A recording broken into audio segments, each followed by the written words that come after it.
Hey guys, it's Mitch. How's it going? We're back for the penultimate chapter of the most consequential crossover of 94. We might be at the most consequential crossover of April of 94. They've been reducing it a little bit as we've been going. This is Extreme Prejudice Part 6 in Brigade number 9. So just before we get into it, if you enjoy the channel and if you want to help out, go and subscribe on my Patreon. That'll give you access to everything I do, helps support the channel, and helps pay for new comics. You can also follow me on Instagram and DM me there for commissions. So, Extreme Prejudice, it's still not done. Things refuse to happen, and yet we do not run out of issues that say Extreme Prejudice at the top. So, just for a quick rundown, the lead villain is Quantum. He absorbs radiation, and he's absorbing too much. He's the father of Cabot and Battlestone. If you didn't know they're brothers, then you're way behind. Sorry. And he's a New Gene guy, and he's just found out that a whole bunch of New Gene people got exterminated by somebody. We still haven't really determined who. I assume it's the Brotherhood of Man, because they keep popping up, but nobody's actually confirmed anything. So now he's going on a rampage, and people keep fighting him and losing. And that's kind of all that's been happening. Until the last issue, where they fought him, and then they were still fighting him at the end of the issue. So maybe we're making progress in that way. Or maybe it's the reverse, because at least before we were getting resolutions of some kind. So I guess we should start with the cover on this. This is not a Merritt cover, which is weird. This is the first time we've seen a Brigade cover since the miniseries, where Merritt was drawing the issue, but he didn't provide the cover. And given that this is the last issue of Brigade that Merritt is drawing, which it is, it makes me wonder a little bit if Merritt has kind of lost the confidence of Rob. I know they continue to keep working together. I mean, Merritt puts out the Blindside issue 1 and no issues after. I'm sure he's doing something else with them. I know he works for him at Marvel a little bit, but it feels like we're just about done with Merritt and Rob teaming up. Although I know they're still friends to this day, so I don't know what the deal is. I mean, obviously there wasn't a falling out, but, you know, Rob is also very profit-minded, so maybe he just kind of explained to Merritt, yeah, no, you don't make me any money, man. So as far as a Chappie 8 cover, I mean, this is okay. It feels a little early. Like, this doesn't feel as solid as the stuff he's been doing in Team Youngblood. Although maybe he had to do this kind of quick. I don't know. I mean, the year's right. So I don't think, yeah, this was just a drawing that Chap had done that he finally decided to use. But, like, the twist here's pretty awkward, as is his head leaning this far over. You know, the arm here is kind of awkward. There's just lots of little awkwardnesses all over the place.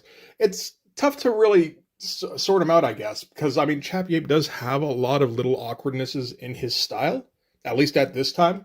It's fine, I guess, you know, like, it's not a bad cover. I've seen worse. Oh my god, these fucking interiors. I mean the cover interiors. With the, yeah, this is a very 94 color separation deal. So, of course, the credits on this are Rob Liefeld, story, Eric Stevenson, writer. Rob Liefeld is no longer the creator. Shit. I suppose Merritt's the creator now. Eric Stevenson, writer, Merritt Michaels, penciler, Marlo Alquiza, inker. So, you know, that's something. The thing is, Merritt Michaels is not going to give Marlo Alquiza anything to work with whatsoever. Exhibit A. This is supposed to be our opening splash. Because Merritt, you know, he has listened to Rob in the respect of, you open a comic with a splash. Why do you do that? Well, you know, you just try to fit as many splashes in there as you can. And this is what Merritt came up with, a dude standing. No background whatsoever. No shadow, boring, stiff pose. Like, nothing interesting about him whatsoever. This is supposed to be a page. And he's not even saying anything. He's just like, so what are you saying? You want me to help you? So this page is completely irrelevant. Because whatever somebody is asking him to do, they're going to say on the next page. Yeah, they're going to say a whole bunch of shit. So Proctor is meeting with, this is like his ace in the hole kind of guy. This is somebody we haven't met. We just have, you know, this guy's word that this guy can help in some way. And he has an Adam Warlock soul gem in his forehead. So anyway, Proctor's helping this guy. His name is Rain, which, by the way, I went to look up to make sure that this is the first appearance of this guy.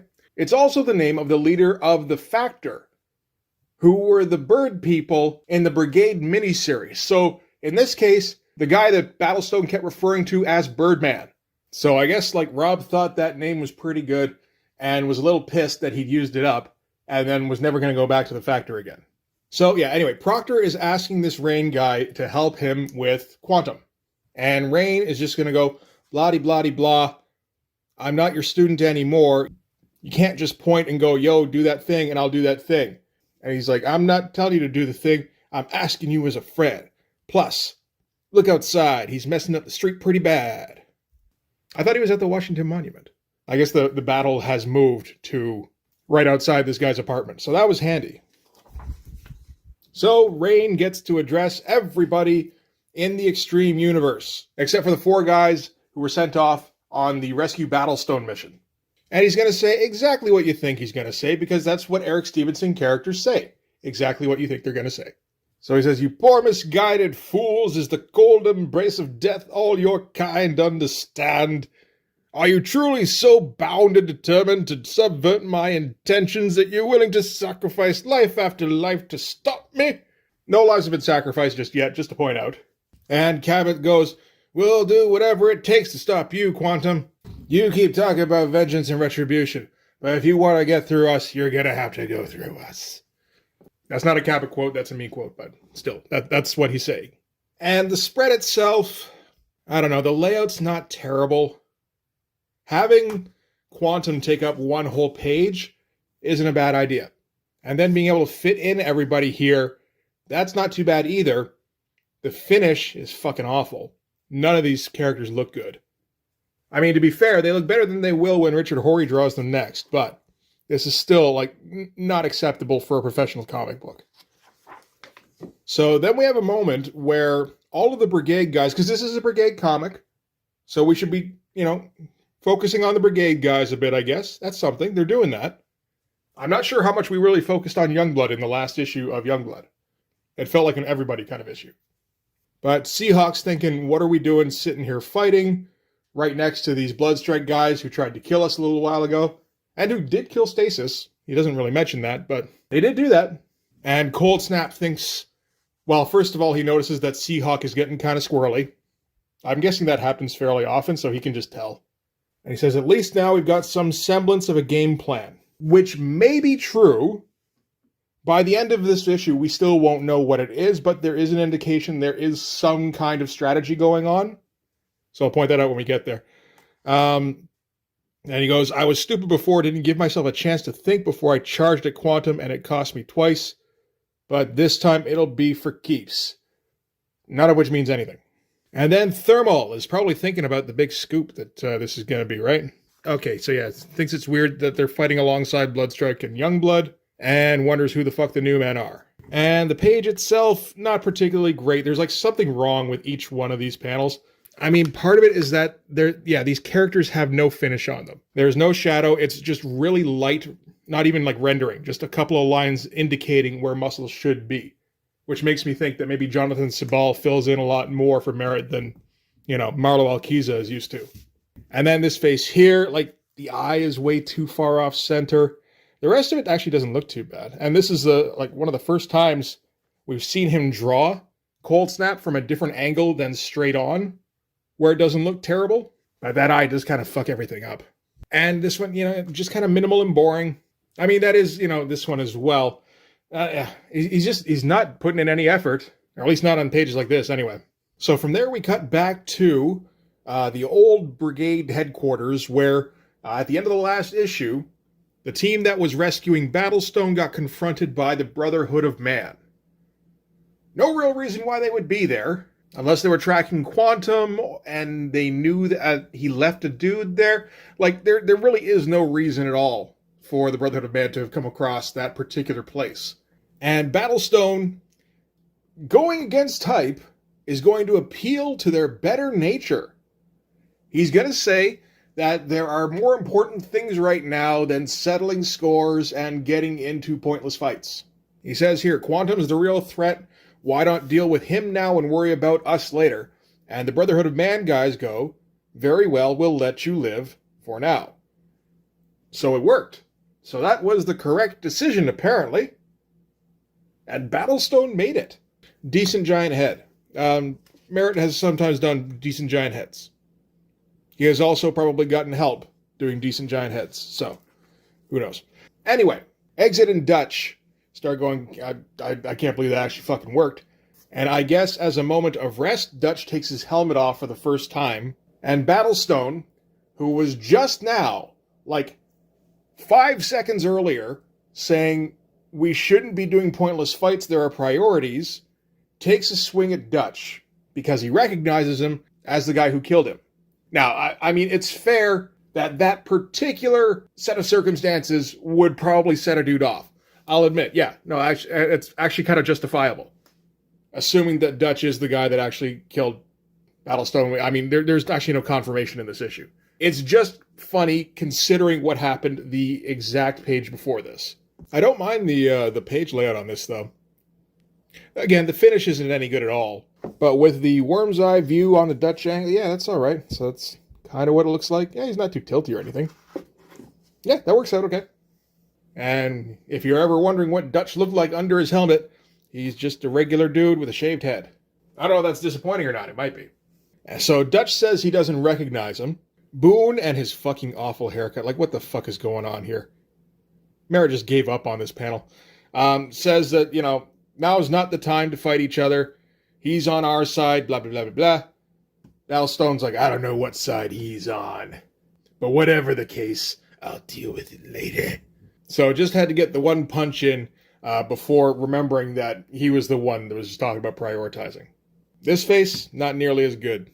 And back in Washington, Quantum is still talking. I might point out, this is page 9 of the, big climactic battle between Quantum and the assembled Extreme Universe.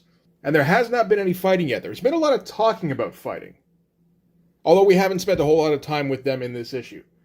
But it feels like we're just wasting time, like tap dancing until the end of the issue, so that we can get to the last issue having the last fight.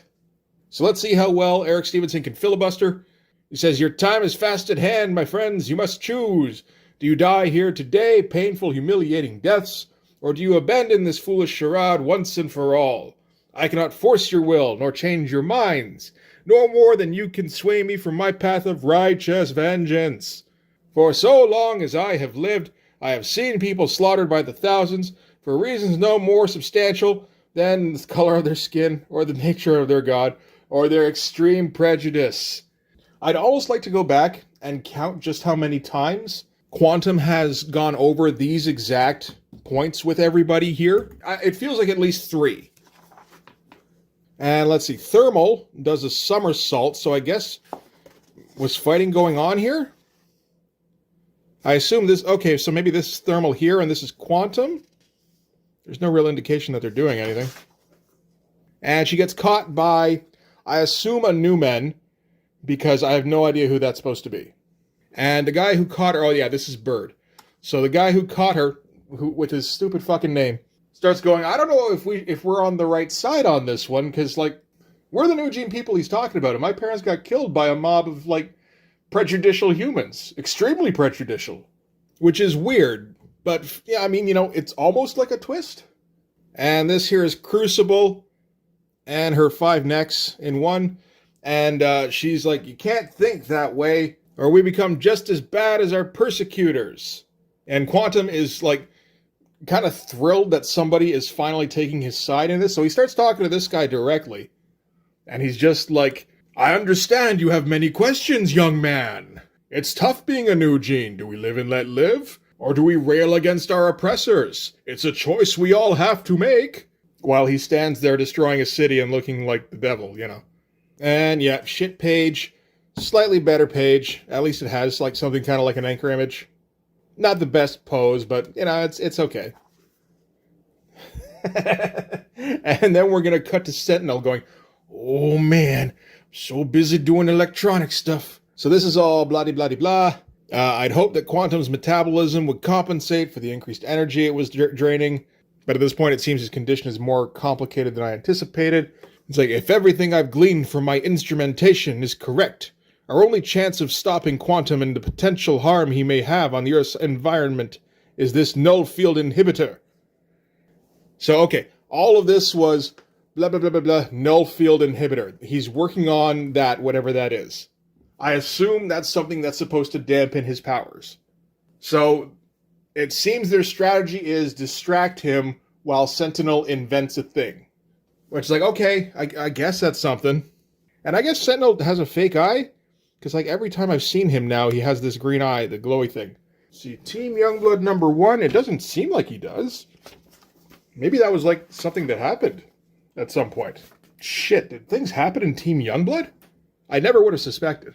I do love this face that he's making here. Just, oh, you little fucking, I'm gonna just solder the shit out of you. And then we cut to not 10 blocks away, where the ultimate extreme warrior is preparing to snipe that Proctor guy. And he thinks a whole lot about how important it is that he snipe that Proctor guy. And how, once he snipes that Proctor guy, they will have victory. And any second now, he's going to pull the trigger and snipe that Proctor guy. And then he snipes at him. But what happens, the rain guy here, he telekinetically stops the bullet, but they don't tell you that. So it looks like the bullet hits the window, and the guy yells, "Proctor, get down," in between the window shattering and it hitting him. Then he telepathically scans for whoever that guy was who shot at them just now, flies after him, and, the guy's shooting over his back at him. This, by the way, is the Extreme Warrior. So this guy here, who Rob, I'm sure, thinks is super badass, and Merritt made look like a Malibu character. And I mean like early Malibu, like, Protectors era, that kind of shit. But yeah, he doesn't look he doesn't look like an Image character even, the way Merritt's drawing him. I don't know, maybe he thinks he's got more important things to do than work for Rob. I mean, this is the last time anybody will basically see his name on anything. And he's yelling back over his shoulder, "New Gene scum," and shit like that. "One of these shots is gonna nail ya." And the guy chasing him is like, "Wait a minute, but you just called me New Gene, but it's so weird that you said that, because I scanned your mind just now, and you're New Gene too." So that was a shocking plot twist right there. That this guy who we just met, who hates New Gene guys, is also a New Gene guy, and didn't know it. I know my world's all topsy-turvy now, personally. So back to the big fight, where Quantum is still talking. Hasn't done anything in this issue yet.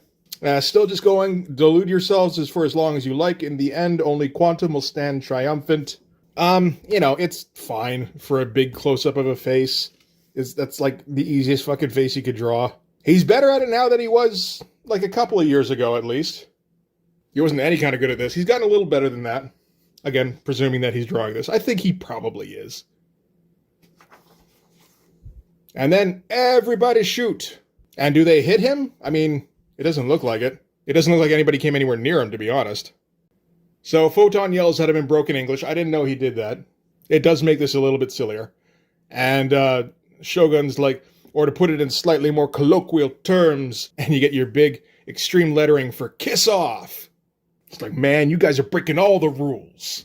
And your pedantic boasts reflect only how desperate you've become over the course of this fight. So again, we're just kind of talking about the fight some more. And yeah, just, you dare pit your puny abilities against me. I am the living embodiment of power. I am your doom. That's how he says it too. Like the basic figure here, not too bad. Face looks like shit. And look at all the silhouettes he's doing. You lazy piece of shit.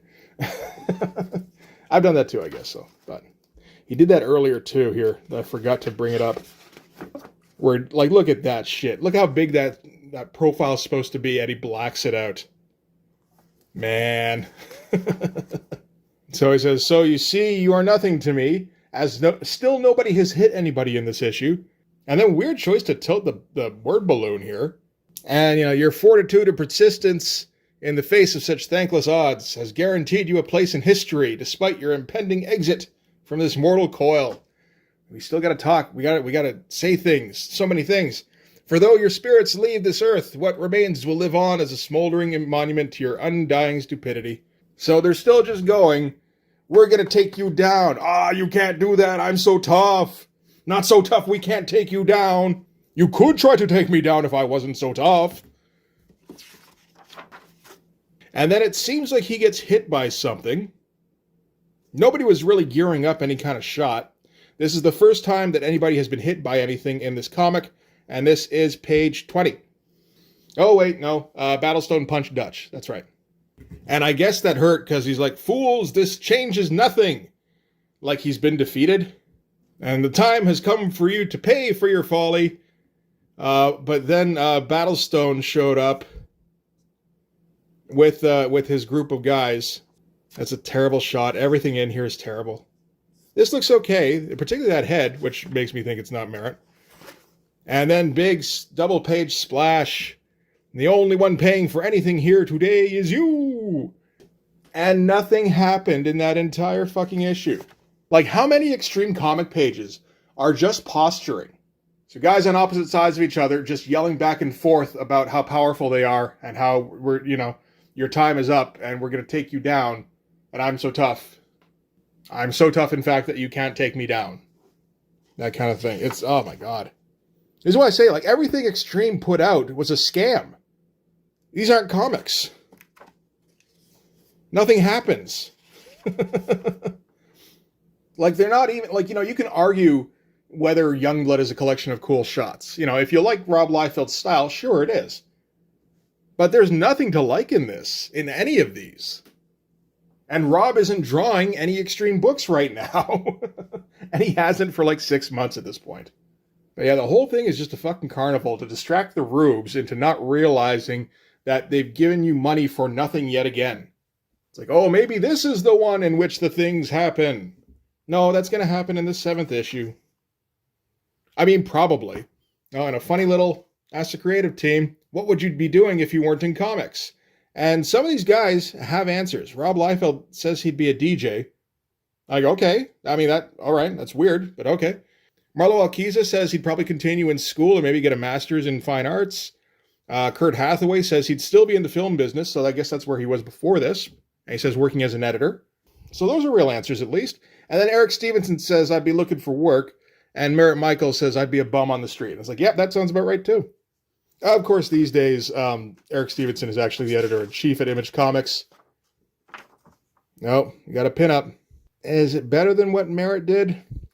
No, I don't think so. Not quite. That's the bar. That's how you know if he gets in. If it's almost as good as what Merritt did in the book. How this isn't like 27 pages of pin-ups afterwards, I don't know. So that's it for Brigade number 9. That fucking sucked. Man, the last couple of books were so good. Well, really, Supreme number 11 was really good just because of how fucking crazy the art was. And then Team Youngblood wasn't bad. But yeah, this is just dog shit all the way through. And, it's going to get worse because next issue, I mean, at least it's the last issue, so probably something's going to happen. But it's also drawn by Richard Horry, which means I have to look at his art and, try not to say things that'll probably come back on me. Anyway, so yeah, that's going to do it for this one. Thanks very much for watching. If you like this video, please hit like, hit subscribe, hit the notifications so you know when the next one's coming out. Go subscribe on my Patreon. That'll give you access to everything I do, from the Blood Force stuff to the YouTube videos before they get uploaded to YouTube, as well as some Patreon exclusive content. You can also follow me on Instagram and DM me there for commissions, and you can join the Blood Force Discord server. All the links are in the description. We're pretty much where I expected us to be at this point, where there's been a couple of legitimate high points, and there's been a fair amount of low, and at the end here, I just want this thing to be over now. But yeah, that'll do it. Thanks again for watching. I'll see you guys in the next one. Bye-bye.